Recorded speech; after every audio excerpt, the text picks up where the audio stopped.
अब हम पढ़ेंगे योग प्रमेय। योग प्रमेय क्या होता है इसको हम एक एग्जांपल के साथ समझेंगे।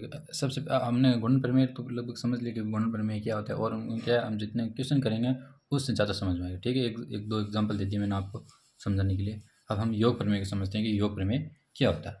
अब जैसे मान लो आपके पास ये कोई परिवार है जिसमें 3 मेल है 2 फीमेल है। ठीक है, ये कोई फैमिली है जिसमें क्या है 2 मेल है 3 मेल है और 2 फीमेल है। अब इनमें कैसे क्या है, हमें 3 जनों का चयन करना है। कितने जनों का चयन करना है? 3 जनों का चयन करना है। अब हम योग प्रमेय को समझ रहे हैं, ध्यान रख देना।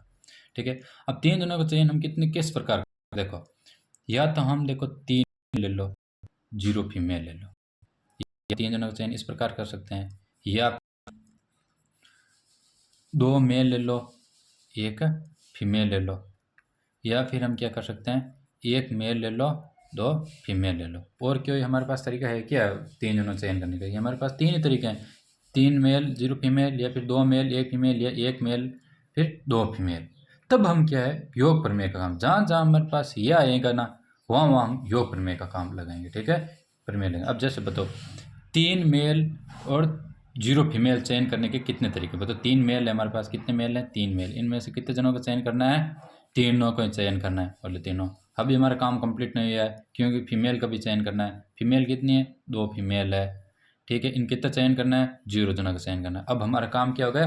कंप्लीट हो गया। अब हमें गुणन नहीं लगाना, अब हमें यह कर लगाना है योग। मतलब योग तब लगाना जब हमारा काम कंप्लीट हो जाए और हमारे पास कोई दूसरा तरीका है, तब हमें क्या लगाना होता है? योग प्रमेय लगाना होता है। और गुणा प्रमेय तब तक लगाना जब तक हमारा काम कंप्लीट न हो जाए। अब देखो हमारे पास दूसरा जगह ये तो ये काम कंप्लीट हो गया, 3 जनों का हमने चयन कर लिया, जैसे 3 मेल और 0 फीमेल। बताओ हमने 3 जनों चयन कर लिया, काम कंप्लीट हो गए। लेकिन हमारे पास इनमें और भी तरीके हैं, इसलिए हमने ये आ गए, मतलब एक और भी तरीका है, इसलिए हमने क्या लगा दिया? प्लस लगा दिया।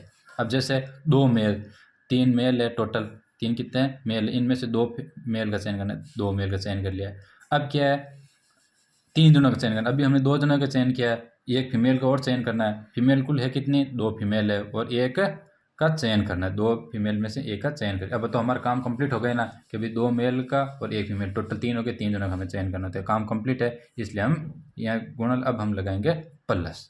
जब काम कंप्लीट हो जाए और हमारे पास कोई दूसरा तरीका मिल जाए तब हम योग लगाते हैं, और हमारा काम कंप्लीट नहीं हो तब तक हम बीच में गुणा लगाते हैं। अब देखो तीसरा तरीका क्या है? अब देखो 3 में से 1 मेल ले लो, 3 में से 1 मेल ले लो। अभी हमारा काम कंप्लीट नहीं हुआ, क्यों? अभी एक ही चयन किया, 3 जनों चयन करना है। गुणा, काम कंप्लीट नहीं हुआ, इसलिए बीच में हम क्या लगाएंगे? गुणा लगाएंगे। और अब क्या है 2 फीमेल है, और अब हमें कितने इनमें से कितने जनों को लेना है? 2 का चयन करना। बताओ अब हमारा काम कंप्लीट हो गया, बस 3 जन हो गए। ठीक है, ये हमारे पास क्या हो गया? योग प्रमेय का कॉन्सेप्ट है। ठीक है, अब जैसे मान 3 मेल 2 फीमेल है, तो 3 जनों का चयन कितने तरीके हो सकते हैं? कि या तो आप 3 मेल ले लो 2 फीमेल ले लो, या 2 मेल 1 फीमेल, या फिर 1 मेल 2 फीमेल। देखो यहाँ बीच में क्या आ रहा है? यह आ रहा है। जब तक हमारे बीच में यह आ जाता है तब तब हमें हमें प्लस का चिन्ह यूज करना है। या इस चीज को हम योग प्रमेय के नाम से प्रत्येक, ये हमारा योगफल प्रमेय होता है। ठीक है, अब तक हमने क्रमचय का मीनिंग, संचय का मीनिंग, और योग प्रमेय और गुणन प्रमेय का क्या अर्थ होता है, किस प्रकार हमें उनको यूज करना है, ये सारी लगभग बेसिक मैंने आपको बता दिया है। अब हम क्या करेंगे? यूनिवर्सल वाले जो क्वेश्चन है ना, उनको हम सोल्व करेंगे एक एक करके, और उनसे आपको क्या कॉन्सेप्ट ज़्यादा क्लियर होते रहेंगे। ठीक है।